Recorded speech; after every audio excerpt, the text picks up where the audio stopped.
નમસ્કાર મિત્રો, વિડીયોમાં તમારું સ્વાગત છે। જી હા મિત્રો, અત્યારે હાલના સૌથી મોટા અને દુઃખદ સમાચાર સામે આવી રહ્યા છે। તો મિત્રો, સમાચારમાં વાત કરીએ તો ગુજરાતમાં દીપડા અને સિંહના આતંક બાદ હવે મગરે પણ એક માનવીનો શિકાર કર્યો હોવાની હૃદયદ્રાવક ઘટના હાલ વડોદરાના ગ્રામ્ય વિસ્તારમાંથી સામે આવી છે। તો વડોદરા જિલ્લાના ડભોઈ તાલુકાના પરા ગામે મગરે પત્ની અને બાળકની નજર સામે જ એક ગરીબ ખેત મજૂર પર જીવલેણ હુમલો કરીને તેને નદીમાં ખીંચી જઈ મોતને ઘાટ ઉતારી દીધો હોવાનું કાળજુ કંપાવતો કિસ્સો સામે આવ્યો છે।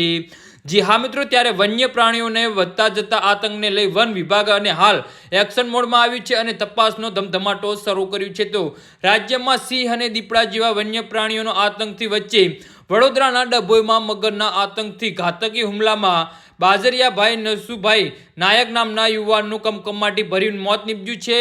મળતી વિગત મુજબ વડોદરાના ડભોઈના પરા ગામ ખાતે બાજરિયા નાયક પોતાની પત્ની અને બે નાના માસૂમ બાળકો સાથે ખેત મજૂરી કરીને પરિવારનું ગુજરાન ચલાવતો હતો। ઘટના સમયે તે પોતાના પરિવારને નદીના કિનારે બેસાડી પોતે નદીમાં નાહવા માટે ગયો હતો, ત્યારે જ પાણીમાં નજર ટાંપીને બેઠેલો વિશાળ મગર અચાનક ત્રાટક્યો હતો અને યુવકને ઊંડા પાણીમાં ખીંચી ગયો હતો।